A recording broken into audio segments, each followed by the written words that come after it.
Hello YouTube, shintigercurl here, that dude in the straw hat, bringing you yet another wrestling review. I'm of course joined by my fellow cohort and internet superstar Joe. Say hi, Joe. Please forgive me for not being able to post lately because I had a bad case of sore throat and I couldn't talk for a few days, or I couldn't talk loud enough for them to do any reviews. But my voice is back and I'm ready to get started. And you know it's Sunday night, so you know what that means. Time for some pay-per-view wrestling. What pay-per-view? WWE Vengeance. Didn't get much build this year, but will it be any good? I got my notes. Let's find out. Vengeance opens with the World Tag Team titles on the line. The team of Jack Swagger and Dolph Ziggler, All-American Perfection, versus the tag champs, the Born Kings. I'm not calling them Air Boom. This was a pretty damn good opener. This was an exciting tag team match. The pace went from medium to high at some points. It had great mat wrestling from All-American Perfection, and Air Boom gave us some great high-flying antics. Vicky Guerrero was drawing some very good heat for her team, and the crowd was hot for this match. In the end, though, the Born Kings retain. And I gotta say, good opener. We immediately segue into our next match, which is Dolph Ziggler versus Zack Ryder for the United States Championship, Dolph defending. So this will be a big test for Dolph Ziggler as he'll be wrestling two matches back to back. I can pretty much say this was a good match too. Ryder really has come up a long way since his days as a jobber right now. He really showed off what he could do in the ring. And Ziggler was on fire tonight. I mean, after wrestling a very competitive tag match, then segueing into another match, so that's like 30 plus minutes of continuous wrestling for him. My hat's off to you, Dolph Ziggler. Your mic game is improving, and your in-ring skills are second to none. So I can buy that if you go for the world title. I would buy you as world champ. But nonetheless, despite Joe wanting Zack Ryder to win, Dolph retains. So there you go. One of my friends on CBR is now calling Dolph Ziggler the next Shawn Michaels in terms of longevity. So there you go. Next matchup, Beth Phoenix defends against Eve, the Divas title. This is what you would call. This was a very. I actually like this match. This is probably one of the best Divas matchups I've ever had the pleasure of watching. It was highly competitive. Eve Torres has really improved her game by adding some submissions into her repertoire, unlike some other women who can't run the fucking ropes. And Beth was quite over with this match. This wasn't a squash match in any sort of way. This was actually a competitive match. And I actually bought that Eve was a contender for the Divas title. She even came close a few times. But in the end, the Glamazon proved her dominance and laid waste to Eve. Great match. Next up, Christian versus the Great White Sheamus. I would say this one was better than that last match they had at Hell in a Cell. This was a very, very close, very, very physical, and very, very competitive matchup. It could have gone either way. It was just awesome to watch these two work off each other. It was great. They really meshed well together. I mean, it gets to the point where Christian can't have a bad match at this point. Even as someone with even Sheamus has been getting good, and he just takes the physical brawler style and just makes it his own. Not to mention he's completely over with the fans, so there's that. In the end, though, Christian eats a bro kick. 1, 2, 3. The Great White takes it. Next match, Triple H and CM Punk versus the Awesome Truth. And Truth, you better get out of Texas alive. No one talks bad about the Lone Star State. Anyway, this was a very good matchup. Awesome Truth was very physical from the outset, not even at least been intimidated by Triple H and his stature. CM Punk, of course, was amazing. Trips and Punk actually had well working chemistry together, even though that just a few months, like 2 months before, they pretty much beat the hell out of each other at SummerSlam. This was not SummerSlam. What am I thinking? I think it was Night of Champions, but anyway, sorry for that flub. This is a very back and forth matchup. Could have gone either way. Punk gets Miz alone in the ring while Trips works on Truth. But just when it seems like our duo was going to take it, Kevin Nash comes out and beats the ever-loving crap out of Triple H. Then Truth interferes and allows Miz to pull off the win. Then, meanwhile, Nash decides to have a little me time between him and Triple H, beating the crap out of him and then laying him out with a jackknife powerbomb. Good match. Didn't see this ending. I mean, we knew shenanigans were coming, but we didn't exactly see Kevin Nash and his old rickety knees doing anything. Oh, please note that after the match, Kevin Nash tore both his quads when he high-fived a fan in the middle of the audience. Get well soon, Nash. Next match, Randy Orton versus Cody Rhodes. This is just a grudge match, plain and simple. And this was a pretty good match for Cody as well. Cody pulled off some new moves. He had some excellent psychology. He had some great psychology with his old mentor. He even busted out a moonsault in his repertoire, and that's great. At one point, he hits the crossroads on Orton, but Orton kicks out. So he decides, if that's not going to take you out, Randy, I'll just use your own move. So he does Randy's slam the mat motion to signal he's going for the RKO. Randy's not having that.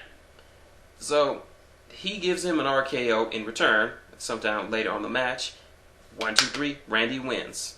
Now, I would have preferred if Cody won, seeing as how he could have used the victory, but as someone explained it to me earlier, Randy's just coming off 2 big losses to Mark Henry, so he needs a win.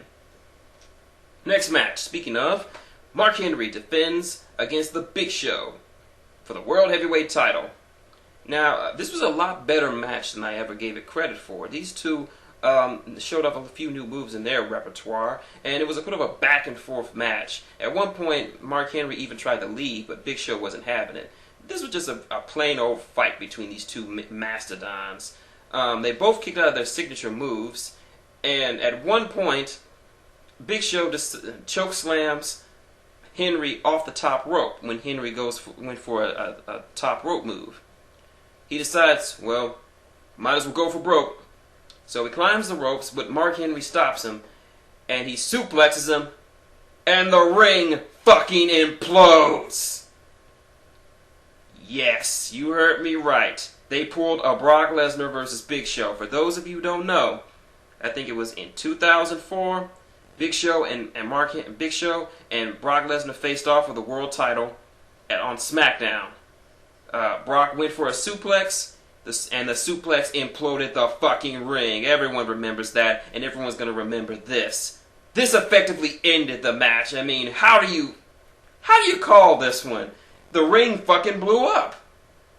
See? I even wrote it right here. See? Look. Hold on. Let me show you. If you can see that, see, it says right here, ring blew up. That's all you can say. We had Teddy Long and Johnny Ace out there, along with who knows how many officials and paramedics trying to get everyone out of there. Big Show had to be carted off, but Mark Henry, to his credit, walked it off. He was stumbling a little bit, and he refused help from everyone, a la Stone Cold Steve Austin in WrestleMania 13, and he pretty much trucked it on. To quote a friend of mine, Legato, who saw it tonight, Mark Henry is a fucking badass. This was a good match with a great ending. And we move on to the world title match. John Cena versus Alberto Del Rio, world heavyweight title, world championship, last man standing in the remains of the broken ring. Now, the first half of the match was quite boring. Mostly it was just Del Rio and Cena just hitting big moves on each other and then backing away. I think they tried to do a traditional wrestling match at the start, But when the ring is completely destroyed, that kind of leaves your options for having a wrestling match null and void at this point. It's when they moved outside the ring that it got good. Del Rio got thrown out of the ring, which is more painful than it sounds because there were no ropes to get in his way. They brawled all the way to the back. Cena almost crushed Del Rio with a piece of equipment. Del Rio buried Cena under some stage props. Cena powered out of it. They fought their way back to the ring. They fought their way back. Del Rio threw Cena through the large V that stood for Vengeance. He set up a table. He brought Cena over to the table, trying to throw him in. And then he climbs some scaffolding, I don't know, and attempts try to go for a top move. But Cena pulls him down and slams him through the table. Del Rio gets up after that. They still keep fighting, beating the piss out of each other. Then Del Rio accidentally kicks his leg on a post, one of the few that will remain standing, and it looks like his leg is done. Then Cena FUs him off some stage steps through the Spanish announce table, and he says that's done. Then, as he hits back into what's left of the ring, Awesome Truth jumps him, beats the crap out of him, and in the meantime, Del Rio is able to stand up barely from getting FU'd through with the Spanish announce table.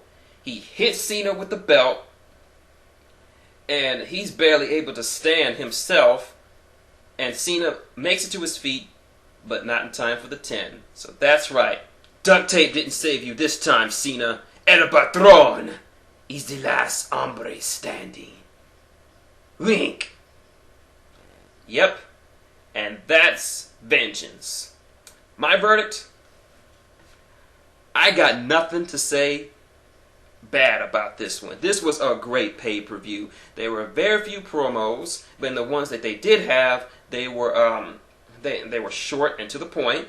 The matches ranged from good to great to excellent.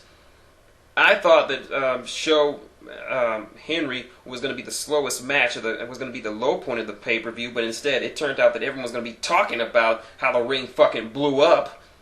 The only complaint I have is that Cena Del Rio, the first half was kind of slow, but they picked it right back up in the end. And now it's time for the D-Cell Battery Award. And this award goes to no one.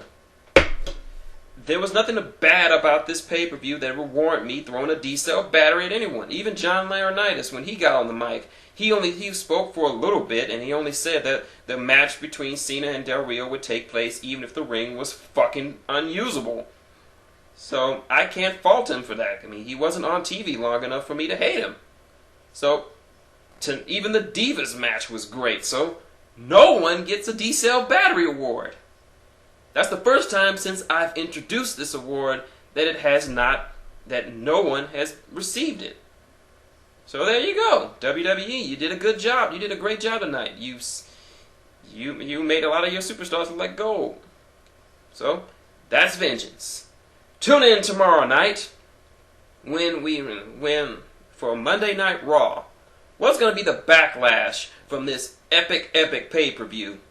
Who knows? But we'll have to wait and see. And so until then, this is shintigercurl, that dude in the straw hat, and Joe, saying good night, and the ring fucking blew up.